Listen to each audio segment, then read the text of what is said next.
Good morning, welcome to news analysis. నేను జ్యోత్స్న. డిస్కషన్లోకి వెళ్లే కన్నా ముందు వివిధ పత్రికల్లో వచ్చిన వార్తా కథనాలను ఒకసారి చూద్దాం. కుంట నక్కలు అంటూ ప్రధాన వార్తను ఈనాడు ప్రచురించింది.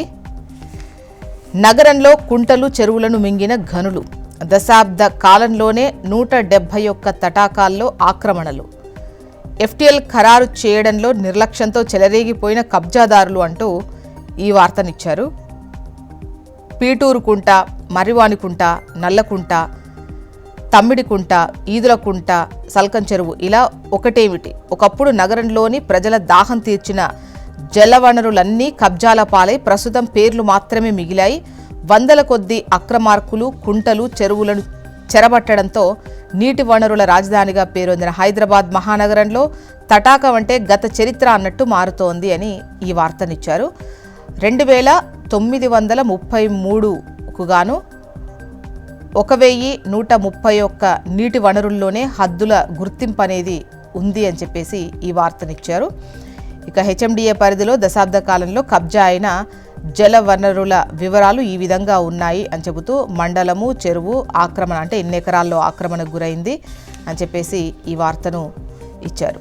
ఇక రైట్ సైడ్ చూస్తే, ఇకపై 10 రోజులకోసారి కార్యకర్తలను కలుస్తా అంటున్నారు సీఎం. అదేవిధంగా అటు ఎమ్మెల్యేలు, ఎంపీలు, ప్రజాప్రతినిధులు అందరూ కూడా కార్యకర్తలను కలవాల్సిందే, ఇక్కడ ఎవరికి మినహాయింపు లేదు అని చెప్పేసి సీఎం అన్నారు. ప్రజాప్రతినిధులు వారంలో ఒకరోజు క్షేత్రస్థాయిలో ఉండి తీరాలి.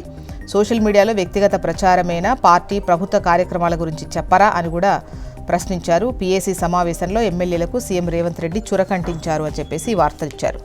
ఇక రిటైర్డ్ ఉద్యోగుల బకాయిలు 2000 కోట్లు రిలీజ్ అంటూ ఒక వార్తను, ప్రభుత్వ ఉపాధ్యాయులంతా టెట్ పాస్ అవ్వాల్సిందే, అన్ని రివ్యూ పిటిషన్లను కొట్టేసిన సుప్రీంకోర్టు, జవాబుదారీతనం ఉండాల్సిందే, అప్పటి వరకు సమస్య పరిష్కారం కాదు. ఈ నీట్ ప్రశ్నాపత్రం లీకేజ్కి సంబంధించి సుప్రీం వ్యాఖ్యానించింది.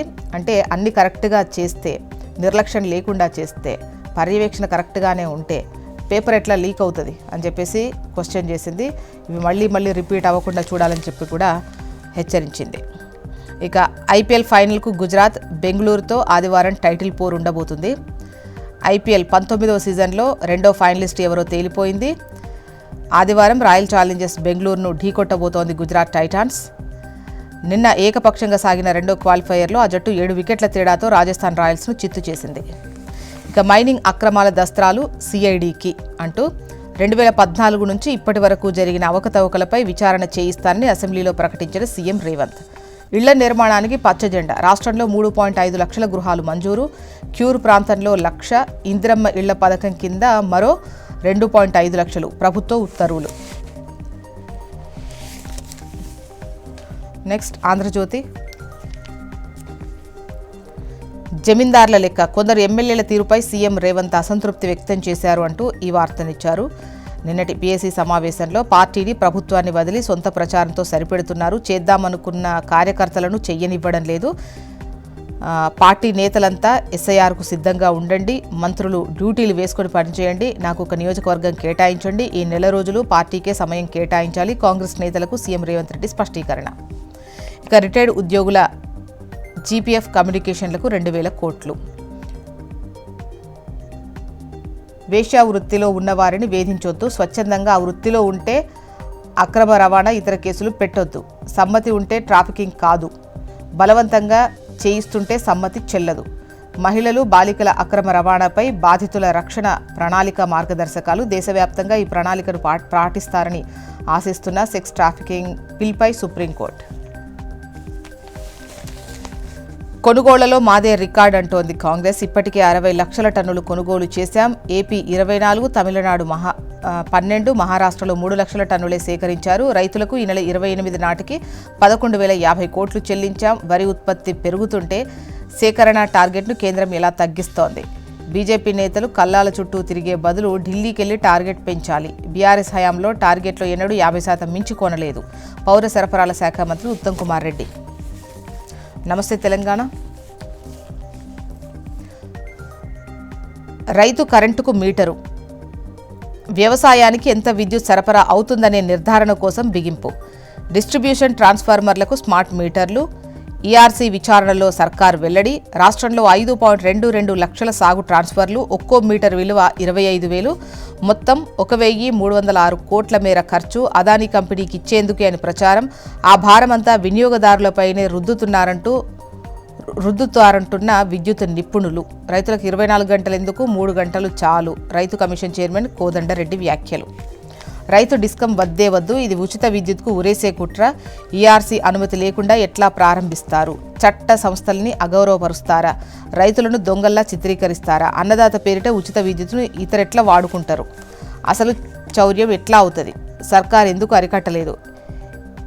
ఈఆర్సీ బహిరంగ విచారణలో విద్యుత్ శాఖ మాజీ మంత్రి జగదీష్ రెడ్డి రైతులను బలి చేసే కుట్ర అన్న నిరంజన్ రెడ్డి. కొనుగోళ్లకు కోత, అబద్దాల వల్లెవేత అంటూ రికార్డు స్థాయిలో ధాన్యం కొన్నామన్న ఉత్తమ్. బీఆర్ఎస్ నాటి లెక్కలు దాచేసి డాంబికాలు అంటూ ఈ వార్తనిచ్చారు. ఏపీ వార్తా విశేషాల్లో కొందాం. ఈనాడు చూద్దాం. వైసీపీ మాజీ ఎమ్మెల్యే బొల్లా 1000 కోట్ల భూదందా అంటూ క్రమబద్ధీకరించినట్టు 5 నకిలీ జీవోల సృష్టి. బ్రహ్మనాయుడు నుంచి ఇతర నిందితులకు 1,25,00,000 బదిలీ, 3 అరెస్ట్. మాజీ ఎమ్మెల్యే కోసం గాలిస్తున్నామన్న పోలీసులు. మద్యం, లంచాల సొమ్ముతో వైసీపీ ముఠా విలాసాలు అంటూ చార్టెడ్ విమానాల్లో ప్రయాణాలు, 5 స్టార్ హోటల్స్లో జలసాలు, పబ్బులు, క్లబ్బుల్లో చిందులు, ఆఫ్రికా దేశాల్లో పెట్టుబడులకు యత్నాలు, లంచాల సొమ్ము భద్రపరిచిన డెన్లలో పెట్టెల కొద్దీ కరెన్సీ కట్ట ప్రణోయ్ ప్రకాష్ ఫోన్ ఫోరెన్సిక్ విశ్లేషణలో వెలుగులోకి. న్యాయస్థానానికి సమగ్ర నివేదిక సమర్పించిన సిట్ అంటూ ఈ వార్తనిచ్చారు. నెక్స్ట్ ఆంధ్రజ్యోతి. దుబాయ్లో డీల్స్, ఆఫ్రికాలో పెట్టుబడులు. దేశం దాటిన లిక్కర్ స్కామ్ సొమ్ము, గ్యాంగ్లో ప్రణయ్ ప్రకాష్ గుట్టు బయటకు అంటూ ఈ వార్తనిచ్చారు. ఇక 1000 కోట్ల భూమికి బొల్లా స్కెచ్, నకిలీ జీవోలు సృష్టించి హైదరాబాద్లో భూదందాకు యత్నం ఛేదించిన తెలంగాణ పోలీసులు. పరారీలో వినుకొండ వైసీపీ నేత. ఏపీలో గ్రీన్ ఎనర్జీ కారిడార్, గ్రిడ్తో 18 గిగావాట్ల అనుసంధానం కోసం 22,000 కోట్లతో ప్రతిపాదనలు. సాక్షి. చేతికొచ్చి చేజారిన పోస్ట్, సారు తారుమారు. మెగా డిఎస్సి 2025లో తవ్వే కొద్దీ లీలలెన్నో, ఉద్యోగాలంటూ ఊరించి అమ్ముకున్న బాబు సర్కార్ అంటూ ఈ వార్తనిచ్చారు. ఇక రిజర్వ్ తీర్పులకు 3 నెలలే గడువు, బెయిల్ ఉత్తర్వులు మరుసటి రోజు కల్లా వెలువరించాలి. ఆలస్యమైతే మరో ధర్మాసనానికి కేసు బదిలీ చేయొచ్చు. అన్ని హైకోర్టులకు సుప్రీంకోర్టు మార్గదర్శకాలు. జూన్లో వడగాల్పులే, తెలుగు రాష్ట్రాలకు భారత వాతావరణ శాఖ హెచ్చరిక. సెప్టెంబర్ వరకు సాధారణం కన్నా తక్కువ వర్షపాతం. దేశంలోని మెజారిటీ రాష్ట్రాల్లో ఇవే పరిస్థితులు. వర్షపాతం దీర్ఘకాల సగటు అంచనా 200 బేసిస్ పాయింట్లు డౌన్. ఇవి సాక్షిలో వచ్చిన కథనాలు. మొత్తానికి ఇవి ఇవాళ వివిధ పత్రికల్లో వచ్చినటువంటి వార్తా కథనాలు. ఇప్పుడు ఒక చిన్న బ్రేక్ తీసుకుందాం. బ్రేక్ తర్వాత డిస్కషన్లోకి వెళ్దాం. Stay tune.